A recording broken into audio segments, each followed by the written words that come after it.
What's going on? Facebook, BiggerPockets. It's Matt Fairclough.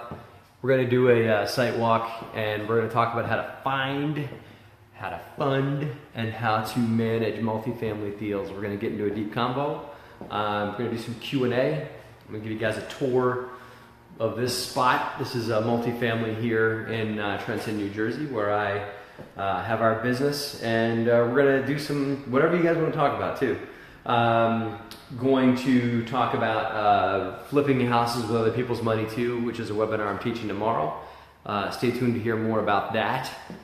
And we're going to talk about Happy Thursday too. So whatever else you guys want to get yourselves into, give a few minutes for people to hop in. But what I want you guys to do, for the 24 of you that are watching right now, take a minute and like this video right now. Click like for me, because that helps Facebook. It helps our folks at BiggerPockets propagate this video, put it on more people's screens so more people can hop in here and see us talking about doing multifamily deals. You can just join the conversation, and we can have more of a robust conversation with you guys. So cool. Thanks for the likes. Keep them coming. Keep me some hearts. I love hearts. I love you guys too. Thank you. Thanks for the hearts. Keep the hearts coming, by the way. So my name is Matt Fairclough. I'm my folks. Good day, Nick White. My folks at BiggerPockets maybe can pump my profile out there if you guys want, or you can just look me up on BP. But my name is Matt Fairclough. My wife and I were on podcast number 88 and number 203. I'm an active BiggerPockets contributor with articles and videos and all kinds of cool stuff. So you can check me out on BP. You can request me on BP if you guys want to talk multi and stuff like that offline, whatever you guys want to do. Andrea, hello from Alexandria, Louisiana. I love Louisiana. That's good. That's a good part of the world. I've been in New Orleans a few times for fun, and my wife Liz and I did some volunteer work in the St. Bernard Project right after Hurricane. I guess that would be Katrina. So, good part of the world. Doylestown, PA. Will, get in the car right now, and you could be here. You're like 45 minutes away from me, so I probably won't be on in 45 minutes, but Doylestown, PA, local PA. So today we're going to talk about the keys to success in multifamily. We do a lot of multifamily deals. We do some mid-sized stuff. We also do really big multifamily. I want to talk to you guys today about multifamily deals. So how to find them, how to fund them, and how to manage deals. So we can kind of pop into questions. I'm kind of ADD, so we can do questions as you guys pop them in if you want. And I'll keep the conversation going, and I'll probably just roam around this multifamily that I'm in right now and give you guys a tour. So Franklinville, New Jersey, Albuquerque, New Mexico. Whoop, whoop. It's funny, Albuquerque, New Mexico, my friend from Albuquerque, what was your name? Newman from Seinfeld, right? Newman from Albuquerque. It's funny, I use Albuquerque as my example. Whenever I'm doing webinars for BP or whatever it is, I mention Albuquerque, New Mexico as the arbitrary place. It's funny, so I give a shout out to Albuquerque almost every week. So, hey, love you guys too. So here's the deal. We're going to talk about multifamily, okay? And pop questions about pop them about flipping houses too, whatever you guys want to talk about. So, so I'll get to your question in a second, Jason. Talk about finding deals, right? It's a competitive marketplace, but not for nothing. It's always a competitive marketplace unless you're in the middle of a real estate crash, and then that's a different conversation, because the challenge you have during a real estate crash or a down market is there's plenty of deals, but it's just hard to fund deals in those types of markets. But in an up market like this, or a thriving, healthy market like we have, it's never easy to find deals, and that's what people don't some people maybe don't understand that. Deals aren't just like fruit plucking from a tree. Sometimes they are, but most of the time you got to work hard to find them. So here's a couple of tips for finding deals, okay? You guys can develop your what target you want to be in. You have to know your goals with regards to what market you want to be in. So I want to be in Albuquerque, New Mexico, Newman, to give an example, and I want to buy 10 units or less in Albuquerque, New Mexico, and I want to buy 3 deals like that this year. So those are reasonable, attainable goals. So set your goals first. Then what you want to do is start targeting. You can define deals. Start targeting properties in that area by doing a mailer program. I do not do a mailer program. There's a lot of people that do. I actually partner with wholesalers to do marketing programs for me.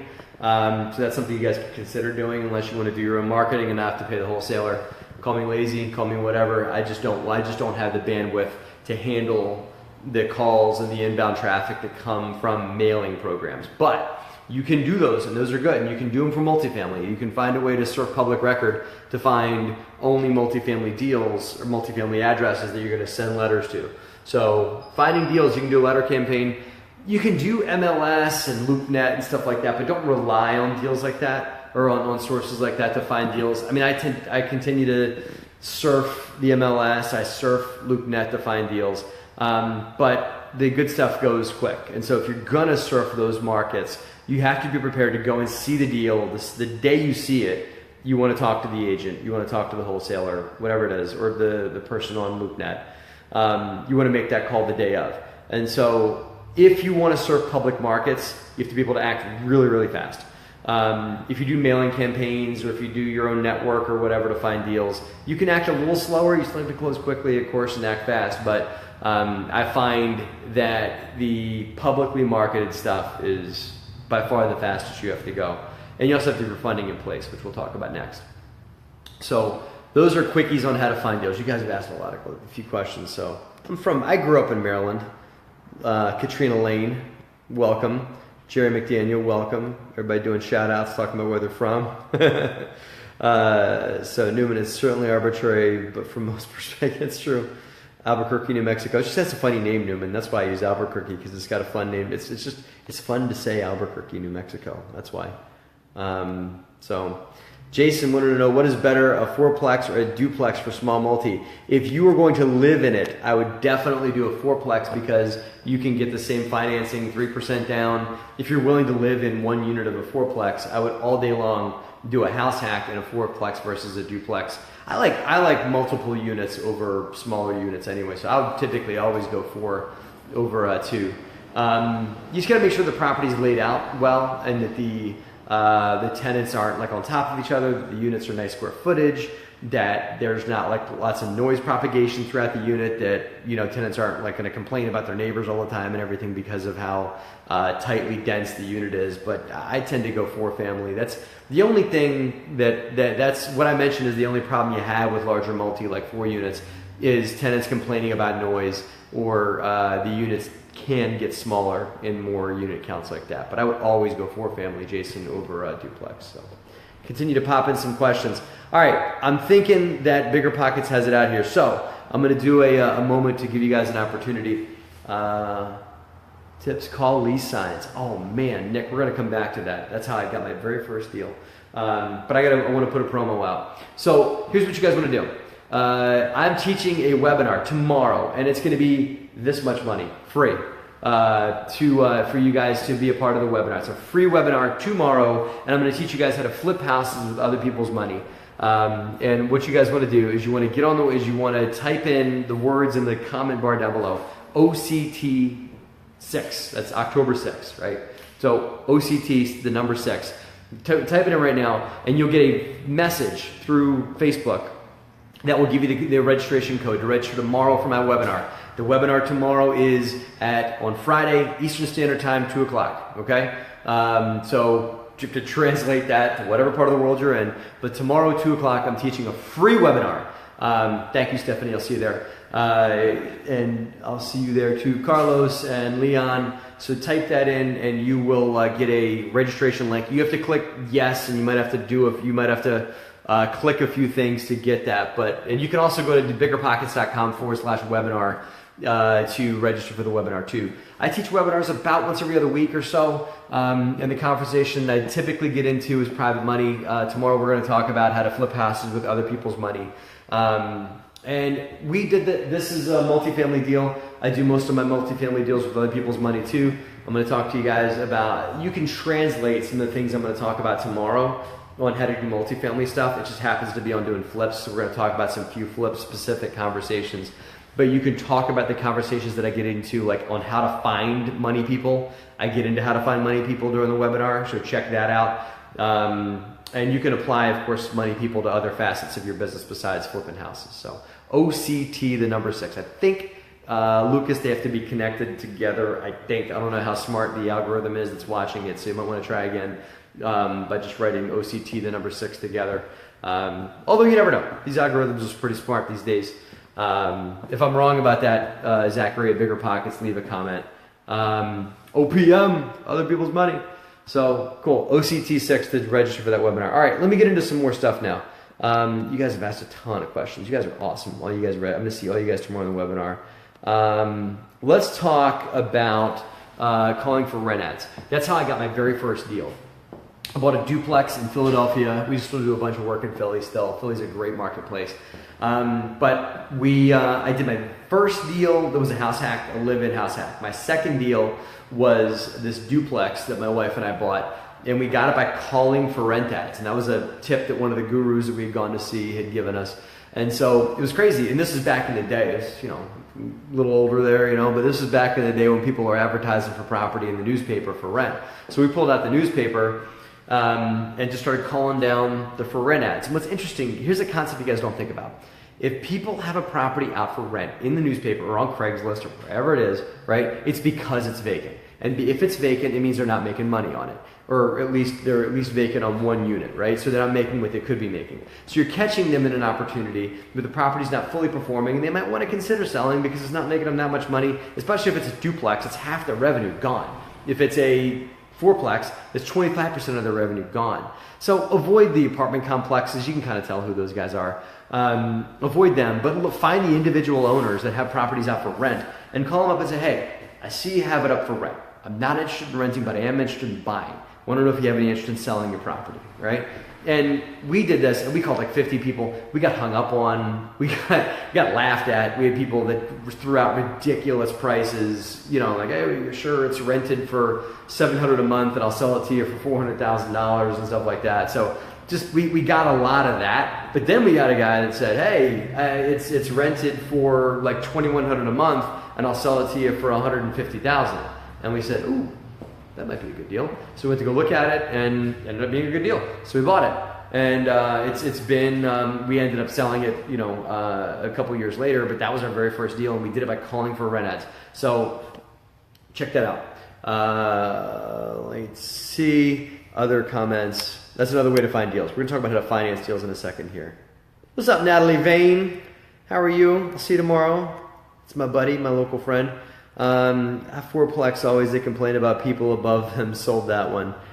Building a fourplex, townhouse style. Good idea, Lucas, about building it. I mean, just make sure, if you guys own 4 families, go with a friend of yours. Or if you're going to buy a 4-family, go with a friend of yours and have your friend upstairs and have him jump around and make some noise and see how much you hear it in other parts of the building. Because if you can hear it, you're going to hear it from your tenants calling to complain about this kind of stuff. Even if you have a property management company, tenants that have nuisances like that, like neighbor issues and whatnot, tend to not stay for very long because they want peace and quiet. And if they can't get peace and quiet where they are, I think we all kind of want that in life. If they can't get it in the building that they're in, they're going to go find someplace else. So you may have more turnover in buildings where you can hear neighbors a lot. So, cool. Hey Matt, everyone that commented at the beginning needs to comment again. Oh no. Okay, the bot wasn't awake. So if you didn't get a message, I'll do it this way. If you didn't get a message from Facebook, if you don't have like a message sitting in your box from you guys typing in OC6, you should have it now. So if you don't, do it again. Okay, OCT, the number 6, October 6th. Cool. Austin just did it. Everybody do what Austin just did. So type that in. You will get a link to register for my webinar tomorrow. And that webinar costs not $500, not $400, not $300, not $100, not $2. It's free tomorrow at 2 o'clock Eastern time. So if you're not on Eastern time, you got to translate to whatever time that is for you. I'm going to be teaching a webinar on how to flip houses with other people's money. Okay. So let's get into talking about other people's money, right? So we talked about how to find multifamily deals. Let's talk about how to fund multifamily deals, okay? So you can fund multifamily deals with a bank if you've got good credit, and that we do funding with banks. We buy big multifamily, like we're buying, not pound on my chest or whatever, but we're buying a 198 unit deal in North Carolina right now. You better believe I'm putting bank financing on that. You wouldn't want to guess how much private financing would cost on a monthly basis. But for smaller deals like this is a 4-family. It's 4 units. It's 3 apartments and then a storefront, right? That's what this is. We did this with private financing. We're paying a guy a monthly interest rate on his, he put his self-directed IRA money into the deal.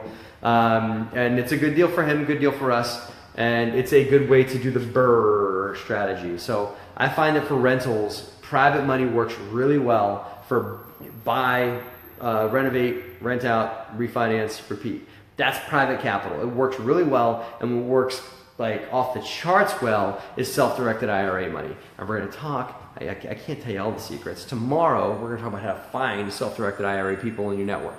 Okay? So, somebody check the question. In your multifamily unit has an exposed HVAC. What was that put in after the fact? Is that worth considering? See, my exposed ducts, you like it? It's funny, I brought my leasing agent in here. She hadn't seen anything like that before. She asked me when we were going to box that in. I'm like, what? Look at this. Look at this. It's beautiful. You got the loft look thing going on here, right?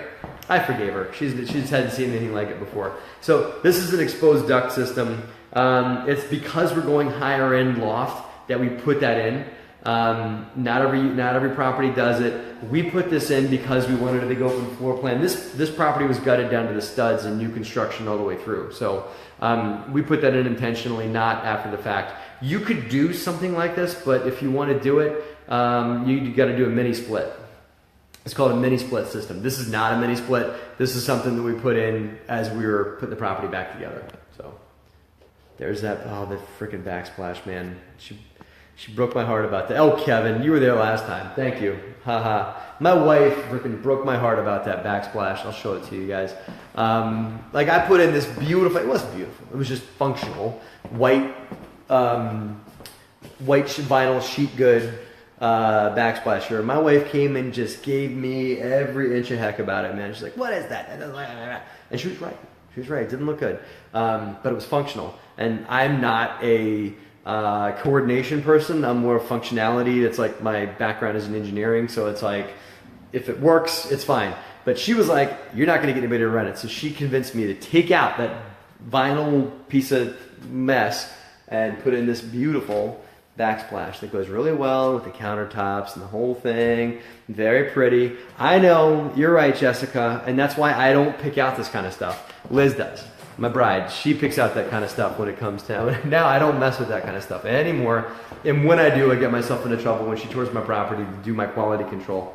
So, by the way, that's a good advice. This is totally off topic, but let somebody else do quality control for you. Whether it's you, your spouse, your girlfriend, your boyfriend, a good friend of yours. It's just somebody that can't be you because you tend to see certain things. And it's funny, our vision is you just don't see certain things. And my wife came in here and saw all kinds of stuff I didn't see. And not because I'm not a detail person, I'm not, but because I just wasn't looking at it and I just didn't see it. So, design engineer, I'm industrial engineering, Virginia Tech, go Hokies. So, Thorny Gibson, oh man. So, yeah, we're raising investors for the 198 unit. I think you're on my mailing list, Thorny Gibson. Your name's, you have a very unique name. That's why I said that. So let's see, looks way better. You're right. Go Hokies, Joseph. So more about finding private capital, right? So you can, or more about funding deals. So you can use bank financing to fund your multi if it doesn't need very much work. Banks used to do stuff like this, like the big gut renos and everything. They tend to not anymore. Now they just want to fund your purchase and your construction, your purchase price or refinance or whatever, right? So what I find works is if your reno is any more than like 15 to 20% of your purchase price, you're gonna have to go private financing. If your reno is less than that or not that much reno at all, you can go bank financing easy and you're gonna get a way better rate and you just have to find the equity. So if you're buying a large property, you have to raise private investors like we're doing for the 198 unit in North Carolina. We're raising, passive investors for that deal. And you guys would need to do the same. And you can structure things like that. There's so much on BiggerPockets on how to do it. I might do like a webinar on that. I haven't done anything like that yet, or how to teach people how to structure some semi-complex equity deals like that. So yeah, shoot me a line, Thorny, if you didn't get it. I'll shoot you a line. I'll shoot it over to you again. That's the long and short of it. But if you're gonna do bank financing on a deal, let's say you need 150 grand, 200,000 to buy a property. It's a larger multifamily. That's my wife Liz is watching, and she gave me a thumbs up. Oh, I love you, baby.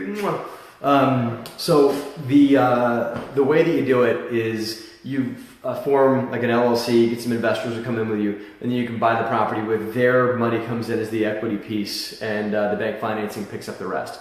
The way you want to do it is using private financing. You have your private financier, your self-directed IRA provider, your loan person with a loan. You write them a reasonable interest rate, hopefully, you can convince them to give that to you.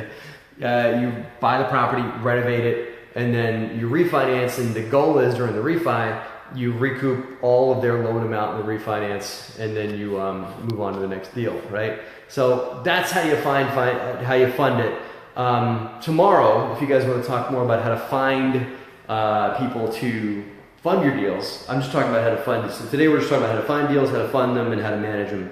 But if you want to talk about how to find people to put money into your deals, you got to type OCT6, October 6th, in the comment bar, and Facebook will send you a message that'll give you the registration information to register for my webinar tomorrow that I'm going to teach on how to flip houses with other people's money.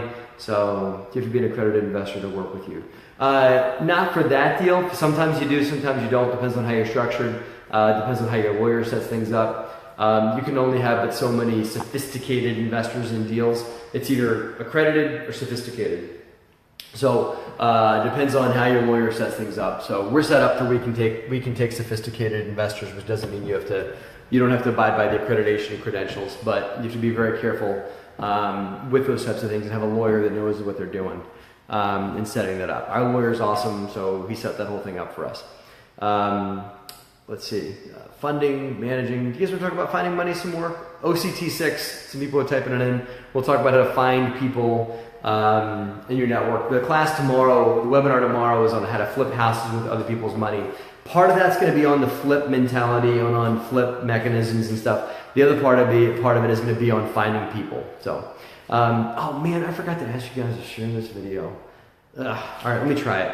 I don't know if I'll be able to make a run at Brandon on this one. My buddy Brandon Turner shot a video for BiggerPockets a couple weeks ago, and he got like 90 shares because he really pushed hard on the shares and stuff like that. So it's been my goal because he's a friend of mine, and I've been pushing, poking back at him to try and compete. So if you want to help me here, take a moment and share this video. And I'd have to get 90 shares to even bump into him. If we go above 90, then I get bragging rights, and then he'll, I get to poke at him next time I talk to him.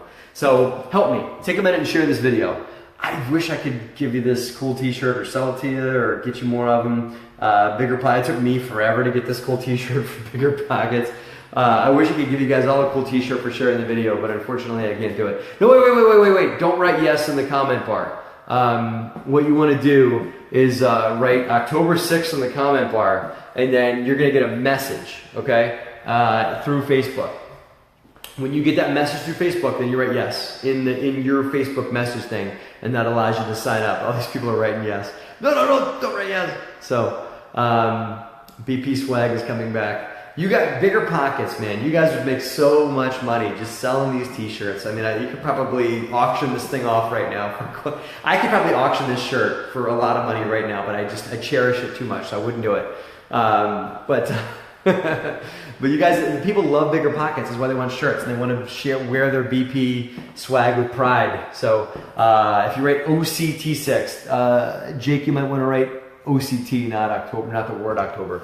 But if you type OCT6 in the comment bar, you'll get a message. Then follow the instructions in the message to get the link for my webinar tomorrow. If it doesn't work out for you, go to biggerpockets.com/webinar, and you can sign up for my webinar tomorrow, which is tomorrow at 2 o'clock Eastern Time.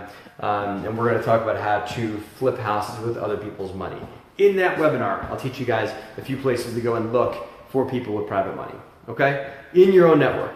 Because I submit to you, some people don't agree with me, but I submit to you that everyone knows people with money. This is not going to be, hey, go to this website, there's people with money waiting for you or something like that. This is, how to build yourself as a salesperson to go forth and present what you do as a real estate investor to those people in your network that you happen to know or have identified through some techniques that I'm going to teach you to come in to invest with you, right? So this is how to do it in your own network, okay?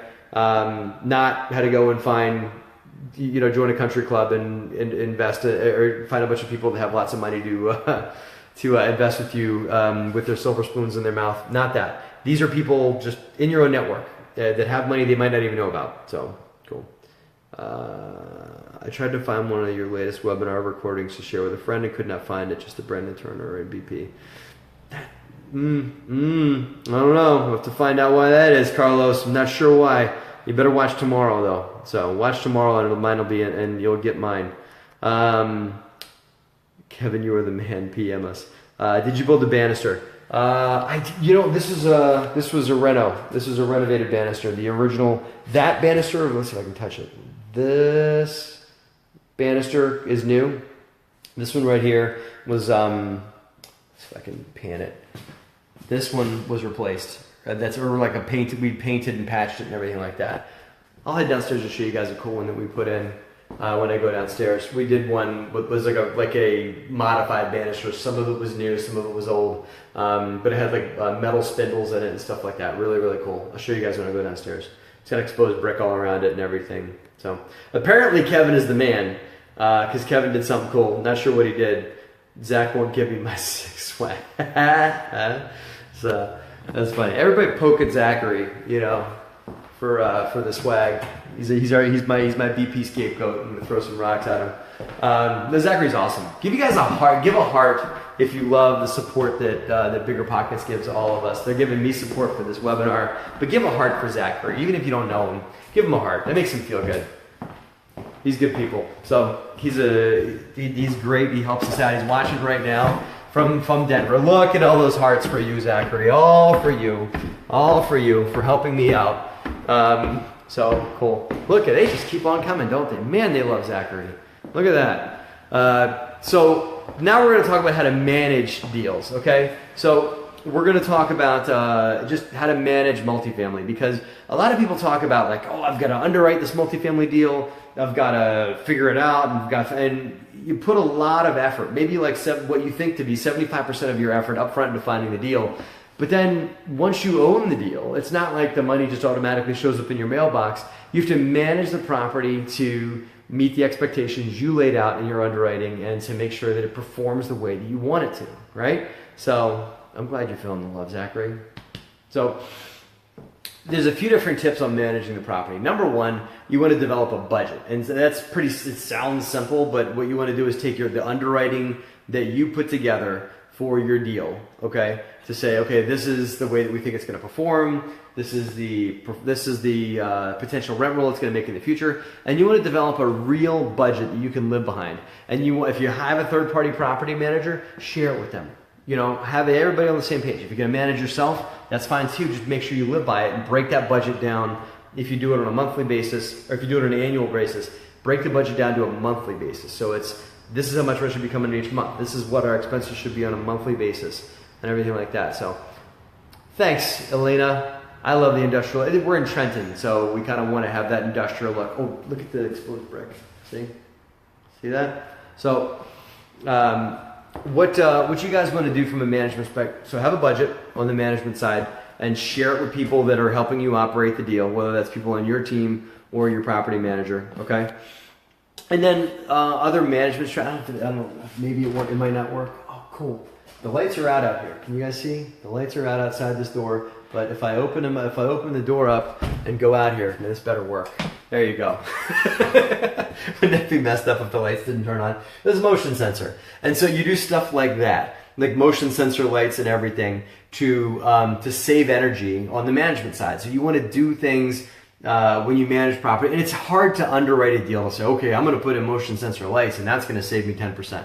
But you just make decisions that are going to save you money. So when you set up a property, do stuff like that. Let me show you something else for management. I think I'm going to do a blog post about this, about things I love in property that make property management really awesome. This is the key for landlord locks Landlord Locks is a company that I use for managing my locks. I have no ownership in Landlord Locks. I don't make any commission from Landlord Locks. I just think they're awesome.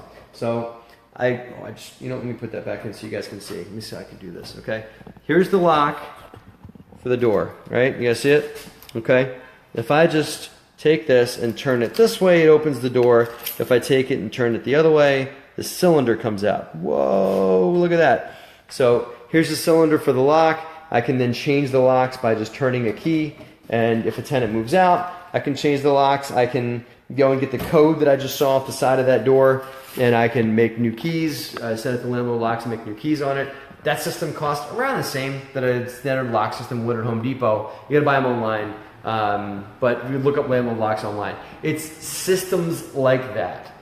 Systems like Simply Safe, BiggerPockets, they're an advertiser on BP, for alarm systems in your properties and everything like that.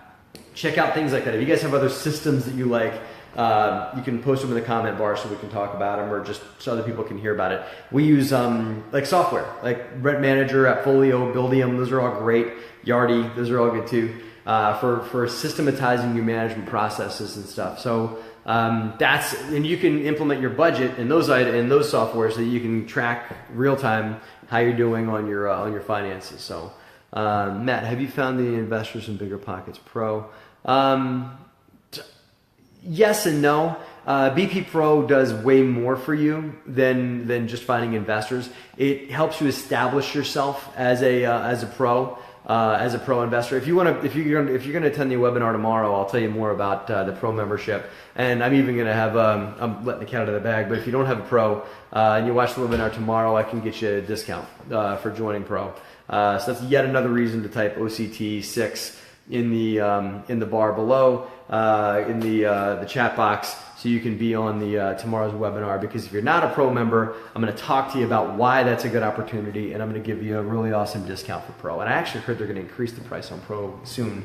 So if you are thinking about it, you should do it tomorrow, because you'll get today's price versus whatever price they're going to make it in the future. So.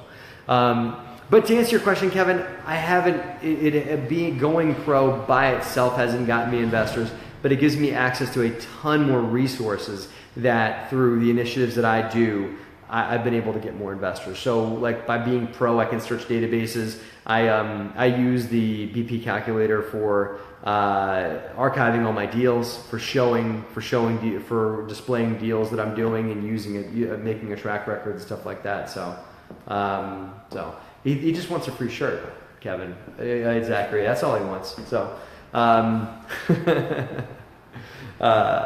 Yeah, if he gets a free shirt, that'll be nice. So only Kevin though. Anyway, what else you guys want to talk about? I talked about how to manage deals. We can talk about some management stuff. I can talk about finding deals more. If you guys talk about funding deals, what time is it? Cool. Get a few more minutes. I can do a few more minutes.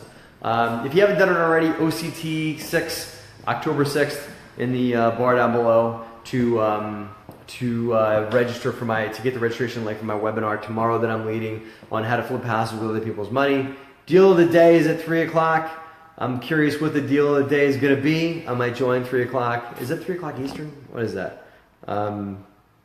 Dave Meyer, my main. Dave Meyer is going to be doing it. So I checked that out, to the deal of the day, 3 o'clock today on Facebook Live too. They do I think they do a daily run through of a deal. October 6th, who's going to be there? GF Bryant's going to be there. Any advice for a first timer? Ooh, okay. Well, first of all, Andrea, if you can be on tomorrow's call on the webinar, be there, because there's a lot on just getting started that I can teach you. I can teach you about making a track record for yourself, because I think that being new, there's a couple different obstacles you have, right? Number one is not knowing what to do, okay? And let's just own that. I didn't know what to do sometimes too.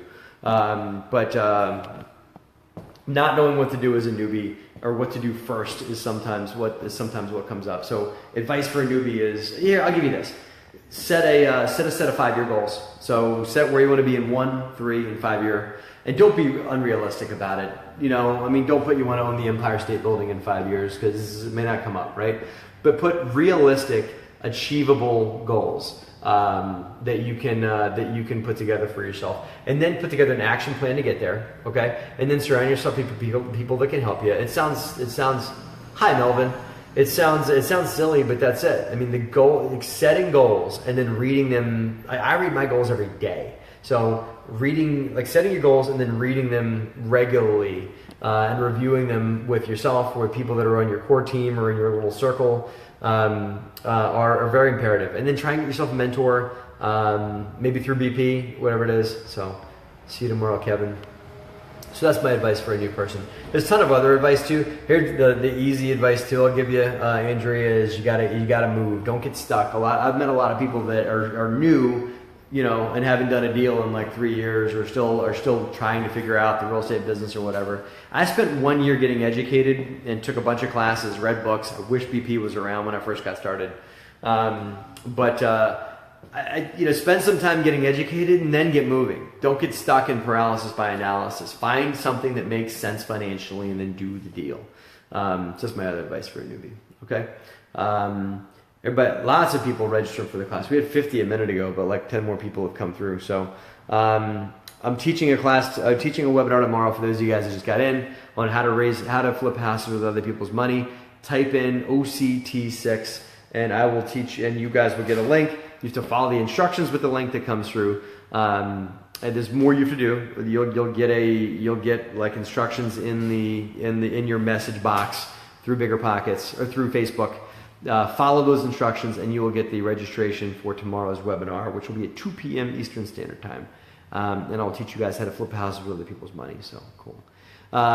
Listen, I'm going to jump. I'm going to call it. It's got to be early today because it's almost lunchtime for me. And I got to go eat lunch. I'm hungry. So I love you guys. Thank you for this. I'm sorry I didn't do more of the share initiative. I really want to beat Brandon's 90 benchmark, just so I've got some bragging rights. So if you guys did share this video, thank you for helping me get a little bit closer to it. But next time we do it, I'll have to. You know what I might do? I might set a goal with him. Let's do a little competition to see who can get the most shares over a month.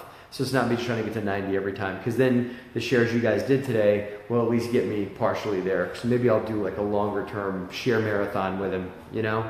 But anyway, thank you guys for doing it. Thank you for your likes. Thank you for your hearts. All these October 6th people type it in. I will see y'all tomorrow at 2 o'clock Eastern time, and we're going to talk about how to flip houses with other people's money. I'm looking forward to that. And you guys are awesome, man. I'm going to wrap it up. Cool. Zachary, thank you. Much love. See ya.